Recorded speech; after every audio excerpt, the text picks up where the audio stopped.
Rick Dollar with NetRadioDogs.com, and found this guy running around. We're at the James Wimmer Festival in Bristol, Virginia at Exit 7 Holiday Inn, and man, we're having some fun. Marty Rabon. How you doing, Rick? You gotta love it, man. You never know who you'll run into with these things. How's it going, man? Man, it's going good. I mean, that's a good thing about the old Bluegrass Festival. I grew up doing this. Right. And of course, I'm originally from Florida, and I played with pretty much a family band. We didn't call ourselves something Rabon family. We just called ourselves American Bluegrass Express, and we played throughout the southeastern part of the United States for, I don't know, 10, 12, 15 years, something like that. And then all of a sudden, got to hankering to go to Nashville. You know, man, Keith Whitley had went, Ricky Skaggs had went, Vince Gill had gone, and man, everybody kept saying, man, you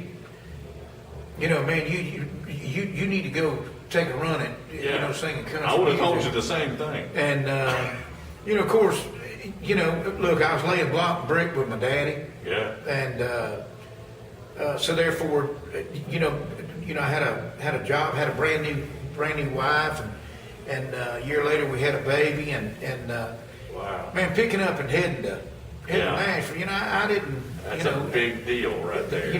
Well, to tell you the truth, at that time, that was one of the biggest steps I would have ever made musically. But in '84 I left. Yeah. And then in '85 I moved to Muscle Shoals, and I met up with a bunch of old boys.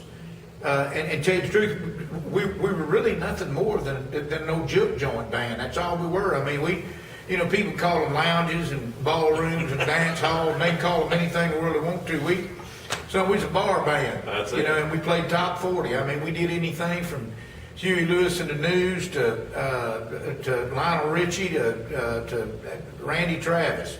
I mean, we just did it all, because folks that came. They wanted to dance, and when you're playing top 40, and of course, in that club we played Muscle Shoals, and it was a pretty big club. I'm making it sound like it's a little bitty. I mean, it was a pretty big club in Northwest Alabama there, Muscle Shoals, and a lot of people, came from Tennessee and Mississippi as well too, because. Where I live in the great state of Alabama, it literally right up there in the corner, the northwestern corner of the state. Right. So we're right there, just below Tennessee and on the other side of Mississippi. So, a lot of folks would come from right there where the heat happens. Right there, man. And next thing we were doing demos, and a couple of the guys had been playing on. Several sessions and most of the demo sessions and stuff like that, and next thing you know, we were approached about doing a deal as the band that we were, and we went in the studio and with some reluctance. A couple of the guys didn't want to do it. They were pretty content. Yeah. Playing the sessions, playing, 4 nights a week, and that kind of stuff, being at the house and not doing anything other, trying to, we were all trying to perfect our songwriting as well, too. And so therefore, I knew good and well that I'd left Florida to get a deal. Exactly. And so I was all for it. But like I'm saying, several of the guys were not. Yeah. But they came around. They got talked into it, and it's a good thing they did. Man, for about 12 years we had a tremendously wonderful run. I left the group in '97. Had been gone for about 14, 17 years, something like that. Anyway, I joined back up with the guys in 2015, and I told them. When I went back to work, because my first love is bluegrass music. I love it. Yeah, with my brothers and I, we would do, them festivals in Florida and throughout the Southeast. We'd always do all the Sunday morning shows. Promoters would have us on Saturdays and Sundays, and the reason why is, we may not do but one show on Sunday, but the reason why it was because used to a long time ago, they would have a preacher. Right. that would come to the festival, and then Exactly. you'd have singing and that kind of stuff. So folks that wanted to participate in the Sunday service, they'd fill the tent as well too. Exactly. And anyway, so we were always kind of brought in to do that. And that's the reason why Sundays, was a bigger day for us. Getting booked is, Fridays and Saturdays were at the festival. Exactly. You got just as big a crowd. So. And then from What's there, the name of that band you were telling me that you were with? the group Shenandoah. Yeah. It's not a bring that up. But anyway, and I told them when I joined back up with them last year, I said, fellas, look, I've got commitments of some church work. And I said, I booked some Bluegrass festivals that's going to run all the way into 17. And I said, now, I'm not going to call anybody and cancel. So, if y'all are willing to work around my schedule and work around what my commitments are, I want to keep my word for these folks. And so I did, and we have. In fact, I've got to leave out of here tonight. We're going out to the ACM Awards show. Now, we're not up for anything this year, but they wanted us to come and play the after show. Yeah. People that watch the award show, all those folks that are in the audience and stuff like that, they've sit for 2 or 3 hours and they watched an award show, but they want to hear some live performances as well as what goes on the show. Yeah. But it's kind of like just a snap of the entertainment. Right. As far as somebody doing one live, then they do one live, that kind of stuff. And Exactly. at the end of the evening, they didn't hear a whole show. So anyway, so they got us Well, that's good. along with Jake Owens and Aldine, I think's doing it. And, Wow. and a whole bunch of others. So therefore, we were real proud that they invited us to do that. Well, sounds to me like you guys are still just as powerful in the music industry as you were way back when. Well, the wonderful thing about it is what we found out that since we've been back out there, and that it wasn't like it was a mystery to us years ago when we were playing that people really liked the material. Shoot, yeah. But when you get away from it, and when I left Shenandoah, I really didn't do anything for a couple of years. I've done a lot of preaching, a lot of speaking, as far as that goes, and done a lot of church things, done a couple gospel albums on my own, and that type stuff. But also in 2001, I started working on it. My brother Tim had called me and said, Marty, said, man, why in the world don't you cut a Bluegrass album? Yeah, really. And I said, well, I don't know. I said, that was a part of my life. I guess it's gone. He goes, well, why does it have to be gone? You'll always be a part of it. They grew up doing that. Good point, didn't he? So the next thing you know, I got a bunch of old boys to go in the studio with, and we did a record for Doobie Shea. And